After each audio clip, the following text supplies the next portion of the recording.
Good afternoon. Welcome, team. Welcome for the cloud service model work stream.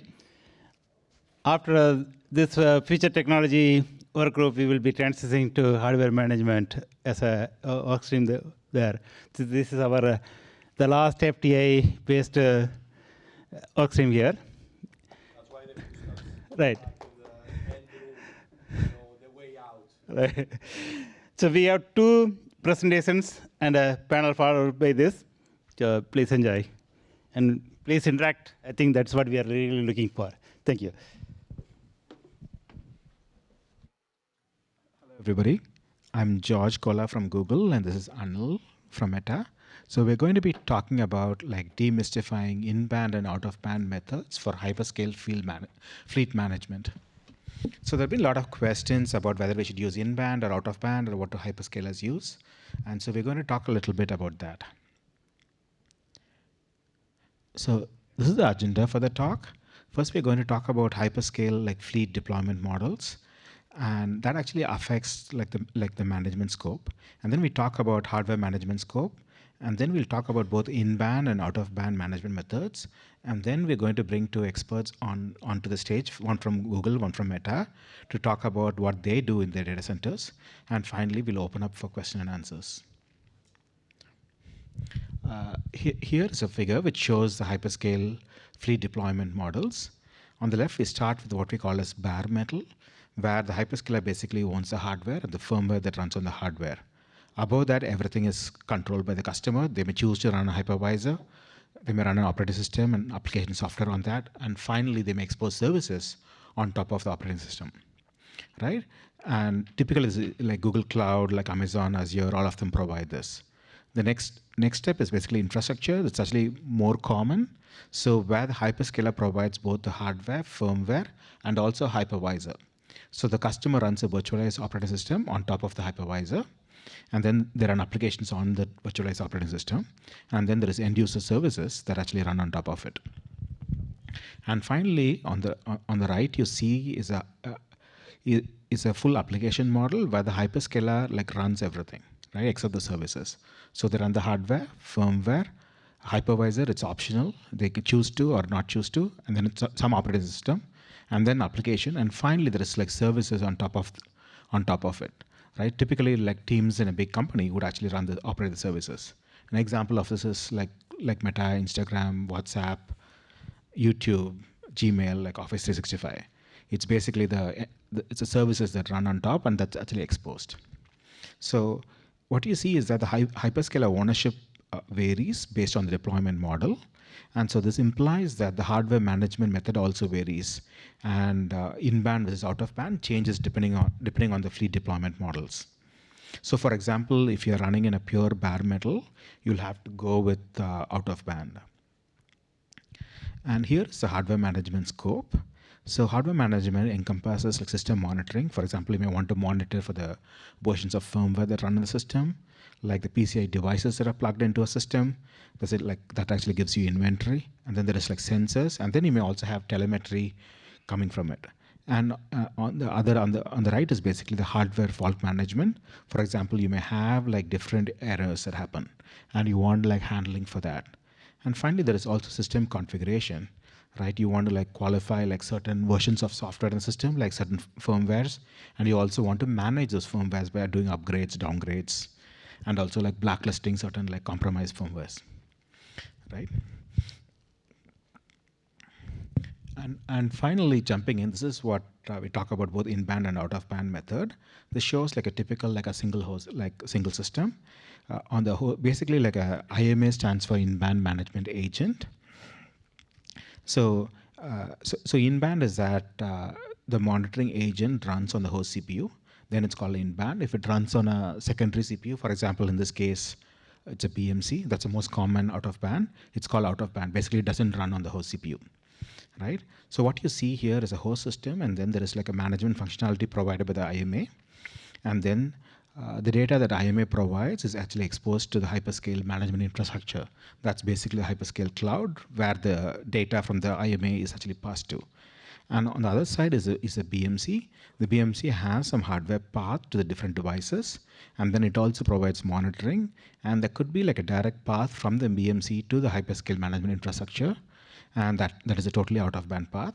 It could also be a case that where the BMC could actually talk to the outside world through an in-band management agent. For example, the BMC may not be powerful enough or may not have a network interface, or in cases just a simple microcontroller. Right? And so you basically see this thing like on platform, this in-band IMA talking to devices and to the BMC. And then there is off platform, it's IMA talking to the hyperscale infrastructure. And then if you go to out of band, it's basically like BMC to devices. And then off platform is BMC to the hyperscale infrastructure. With that, I'll hand it over to Anil to take over the rest of the talk. Thank you, George. So once we got the clear understanding of what we are defining in-band versus out-of-band, within the host as well as outside the host, now let's take a few examples to make this more clear. So the first example is system monitoring. Right? So in a system monitoring, the basic idea is to collect the information from the host or multiple hosts, hundreds and thousands of hosts, and make some sense out of it.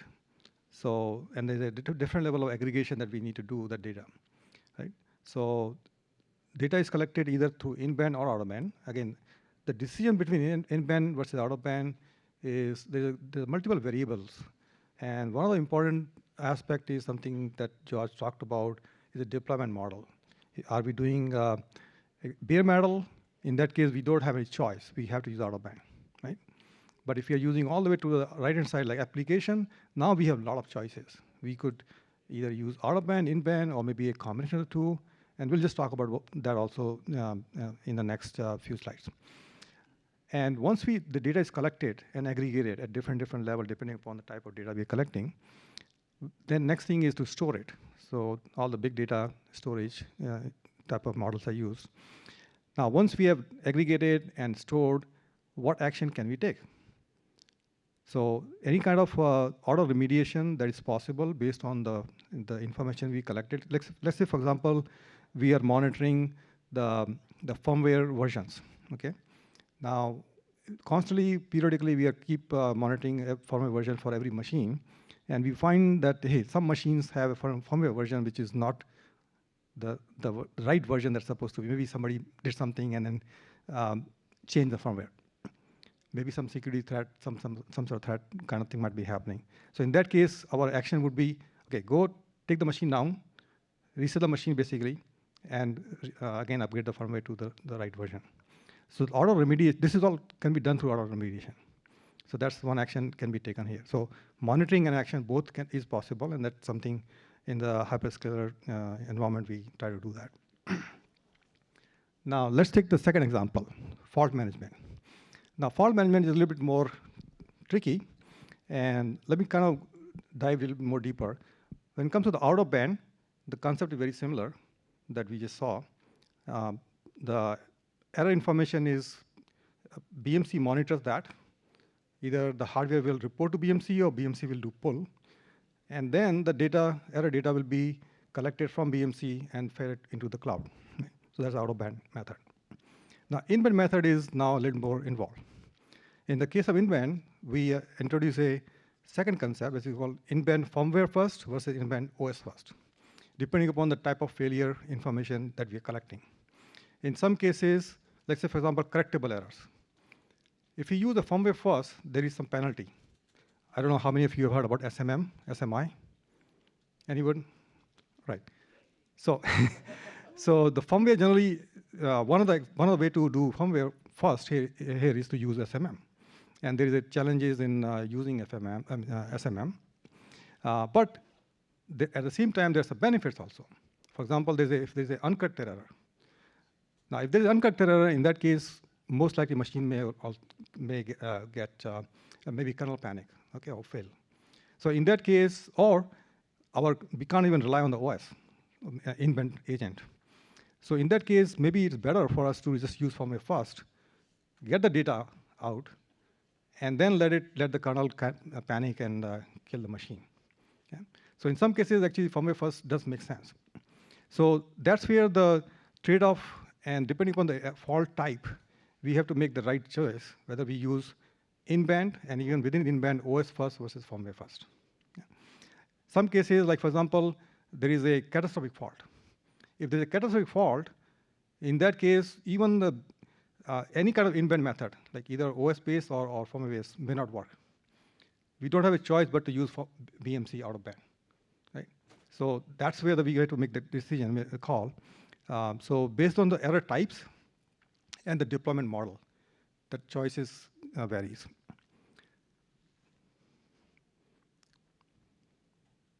So to summarize, there are, first of all, if you look at it from a deployment model point of view, one thing is very clear.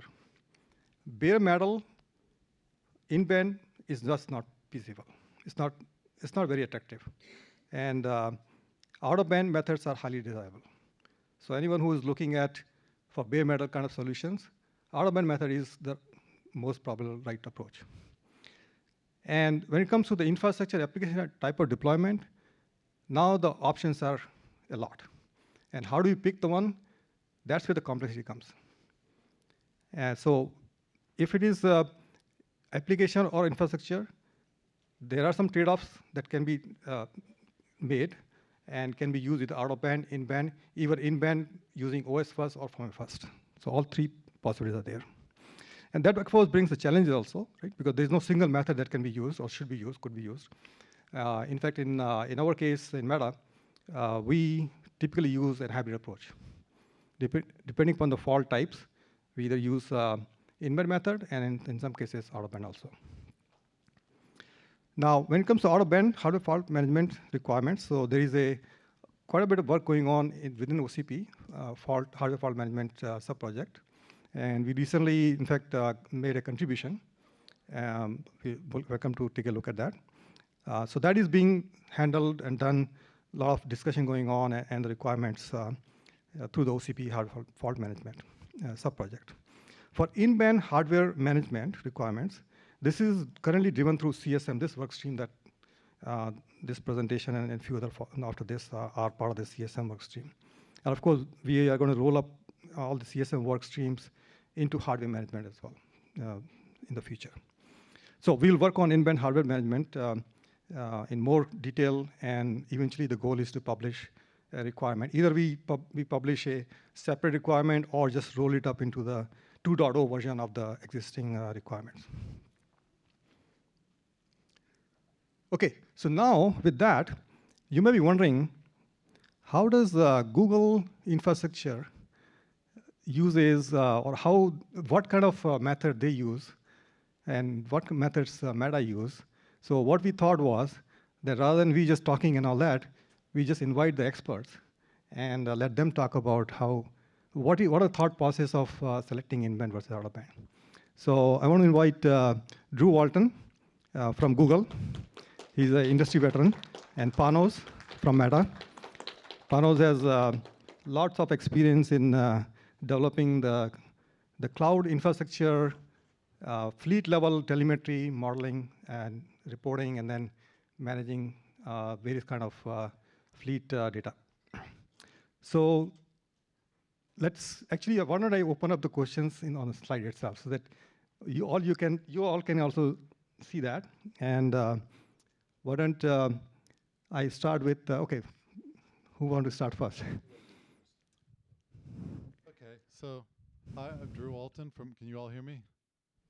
Okay, good. Drew Walton from Google. And so Google has historically used a daemon running in the operating system to log things. And so we have extensive... Can anybody see Google, Drew? Maybe you want to come here. Oh, okay. Okay. I'll move here on the other side of Panos. So we've historically had a daemon that logged things in our operating system, but there are a few problems with it. One is it doesn't work with bare metal. The other is that when the machine had pretty significant problems, it was hard to log things. And so we've recently moved to approximating out-of-band.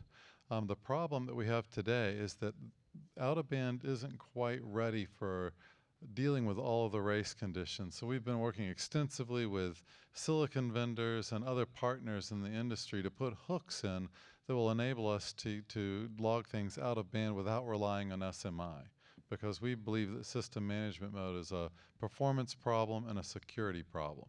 So it's a work in progress. We're in the process of migrating from in-band to out-of-band, and we're kind of in an intermediate state at the moment. Thank you, Drew. So basically, you answered, I think, both the questions in one shot. Awesome. Oh, and I'm sorry. And I guess one thing I should add here is that even when we move completely out of band, we'll still have things like appliances, storage appliances, where in-band is probably appropriate because if you think about managing a whole bunch of solid-state drives, you need something running on that machine to manage it anyway. So I think that Google's future is probably complicated and flexible, but in the end, I think one of the things that we've taken away from all of our investigations here is that it's complicated, it's hard, we can't afford to do two solutions, and so when we're forced to do bare metal for our forced to do out of band for our bare metal solutions, we end up doing bare metal everywhere that we can. Very good. Okay, and Good. sorry for answering two at once. No, that's okay. That's good. I may do Anil, go ahead. the same thing and answer both questions in a single shot. But I wanted to rephrase the question, start from the second question. This is not a matter of preference. It's we need to navigate through constraints that each one solution has, right? For example, one very hard constraint is for bare metal usage. You don't have the in-band capability, or you don't have you are not allowed to use the in-band, to use the processor as you wish, right? When you have a catastrophic failure, again, I will rephrase that as a constraint that the in-band is gone by then. Yes. But on the other hand, when you have a high rate signal like memory errors, like PCIe, and so on, you have the constraint that the out-of-band, a dedicated small processor that you have, or even the connectivity between that processor and your in-band system is so small that you cannot do out-of-band, right? For the out-of-band case, you would need to approximate. You cannot have the original information. So that's a constraint. And that means that you have to pick, or we have older generations of hardware that had this signaling, this out-of-band signaling, did not have this out-of-band signaling capability, and we are now requiring all of our new designs to also offer out-of-band as a first-class service to have, right? So we need to put all these constraints together and see what we can do and what is optimal for our use case. Also, it depends on the use case, whether we want to check for signals that are very occasional, or do regular polling, high frequency polling, high bandwidth or volume of telemetry, in which case the capabilities of the BMC SoC are not enough, cannot cover us, right? This means that, to answer the first questions, we need to go for a hybrid approach. In our case, we don't have a bare metal service. We are doing full stack services, and it's easier for us. We don't have like that first constraint. So we are able to choose, but still we don't go by preference. We go by what fits the case. And I would argue what you said, that we try to move on one direction or about the expense of keeping both things around. Actually, the value is that you do have both, and you can use the best of them in each case. But back to George's design and what we're trying to promote with CSM is we want to make the IMA be so standardized against the BMC, which already has a standard, that we don't have this additional cost of maintaining a totally different solution with a totally different stack and protocols in order to collect the telemetry. So rather than having just demons on the system that we had anyway to collect system logs or something, we need to standardize them into one format that will be very close to BMC to Redfish out-of-band management, so that we can like exploit, do this economy scale and exploit the same properties out of both. I think you raised an interesting point upon us, and I guess one thing I'm thinking about is we're working on a RAS API project where the RAS API does have an in-band and out-of-band component, and there are two things we're looking at. One is, how do you stop the OS from consuming bad data? That's a hardware thing, you know, and it's some sort of exception. We're not trying to redefine that here. What we're trying to figure out is, when something breaks, how do we get it fixed? Or how do we understand what's going on the machines in our fleet? And so I think that there is an opportunity to apply some of the same methods. The thing that I think has constrained us is that today, the exceptions the OS gets are using the same registers that we would read out of band. And so if the BMC and if the operating system get in a race to read those registers, and there are many of them, the BMC is likely going to lose. And so in the bigger fault management stream, we said we got to start with out-of-band because it's not working. We have the race conditions.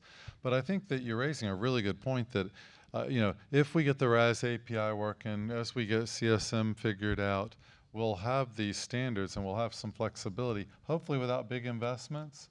Today, what we've had to do is we've prototyped an out-of-band solution using SMM, and it was a pretty big investment.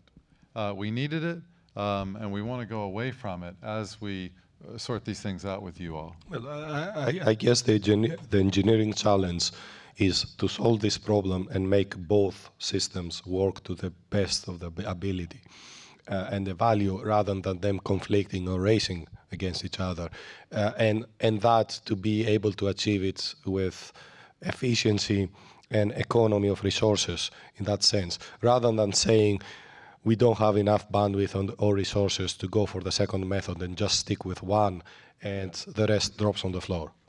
Okay. Good. One other quick Sure. thing. And one thing I would raise about managing memory errors, we've had pretty extensive discussions about memory errors and IORs. Well, at the end of the day, what we've got to do is make sure that we sample things correctly, we put the right hooks in hardware to understand what's going on, so that the rate at which errors occur is not as critical for determining what's broken.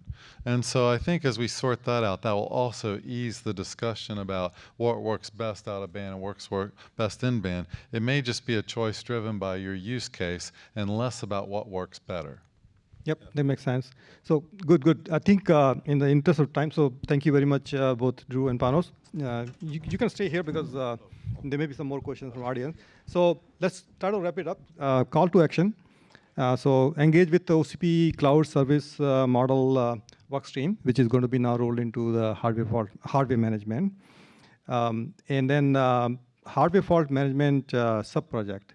So that's where Drew was describing, a lot of work is going on, discussions, brainstorming. So I encourage, and we all would encourage you guys to participate and listen in and learn as much as possible how we are thinking about implementing in-band and out-of-band methods for hardware management as well as fault management together. With that, we have 5 minutes or 6 minutes for Q&A from all you guys. And both are here, Drew and Panos, and of course, George, myself, for any questions.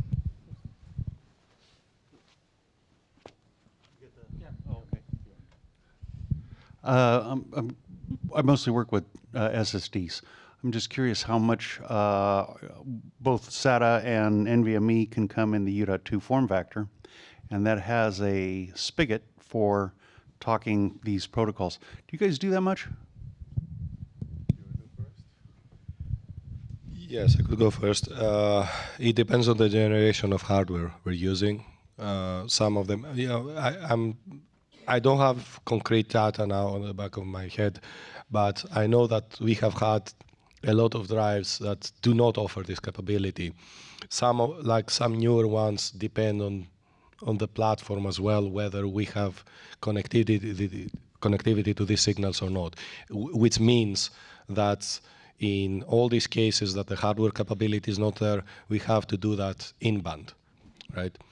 But we do wish that our newer, we wish that we exploit that feature, that technology in future platforms, and hopefully we could standardize on it. I may want to add just one thing, that there was a presentation from Meta, I think this earlier, talking about the SSD, how we debugged some of the failures related to SSDs. So there should be recording also, so you're more than welcome to watch that. Yeah. Yeah, adding to Panos, I think, right? Like in a newer generation servers, we exploit the new path, but we don't use it in existing because of some limitations. Yeah, and I think we're obviously interested in getting all the data from any place that we can. Storage appliances, we own the OS, we own the whole stack. So I think the in-band stuff is pretty easy to do. But I can imagine, bare metal offering with a local drive, and if the drive breaks, it breaks our customer. So we need to figure out a path to extract the error data from the device and analyze it somewhere. We haven't quite gotten there yet because driving out of band as a first-class citizen has been challenging. We've been focused mainly on the SoC at this time, but I think we're all interested in coming up with a unified way to extract error logs and understand what's failing in systems. You can feel that this is out of band, this is in band. But not quite true. This is a joke. I think Google, you guys also use in band, and you also use out of band, right? So any other question?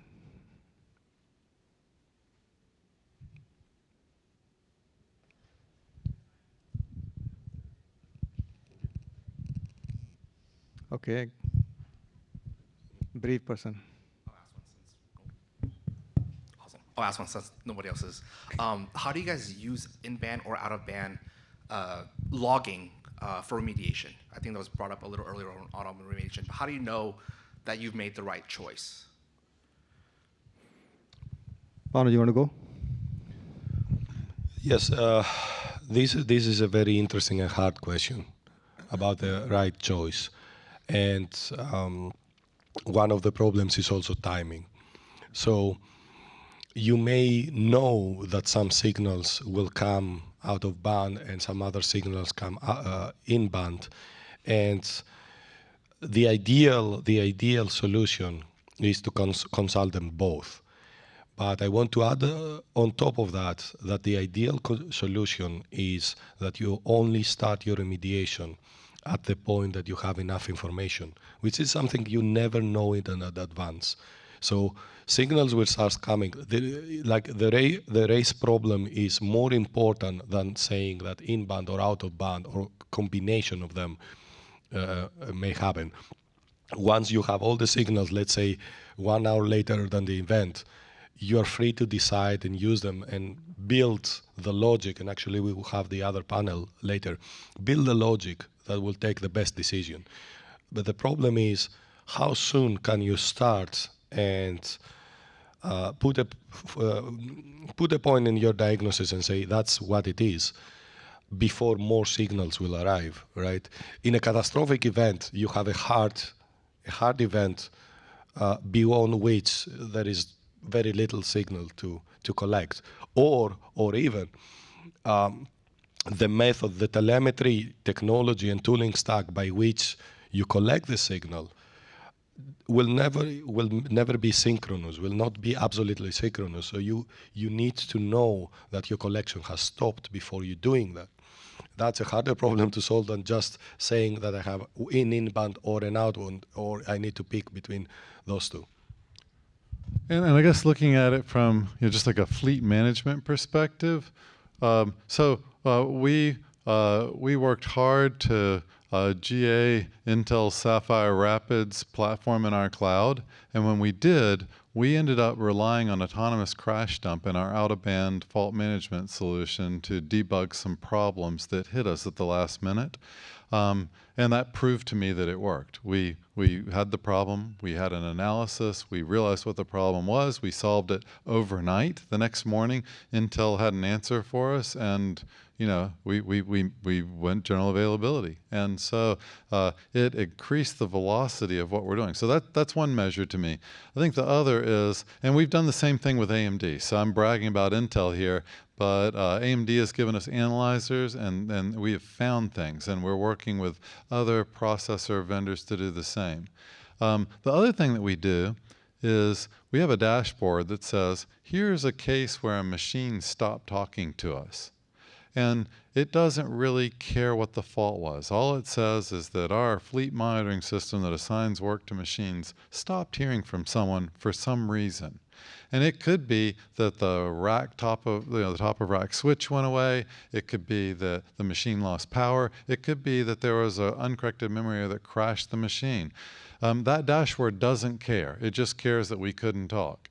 And so then we also have dashboards that say, what failures did we detect, and what do we do about them? And what we can do is we can see what coverage we have, and we can find the holes in our monitoring system, and we have to do some manual triage sometimes, but then we can build a Pareto of the things that we can't discover in an automated way and drive those down. And that is really critical for us proving that our out-of-band solutions, even our in-band solutions, work. The other thing that's really important is you can go back and say to your vendors, hey, we've sent you a whole bunch of parts. How many no-fault founds did you have? And if you find that 90% of your parts are no-fault found when they come back to the vendor, you probably made a mistake. And so, but it's a complicated thing. It's not a real simple problem. And the other thing I would add here is that everything I've just mentioned works no matter how you get the error logs. And so I think you can evaluate in-band, out-of-band with it. This just happens to be how we're evaluating our out-of-band solution. All right, I think we are pretty much at the top of the hour. Yeah, I think you have an offline discussion after that. Yeah. I think let's wrap this up and to the next one. Thank you. you, guys. Thank you. Thank you.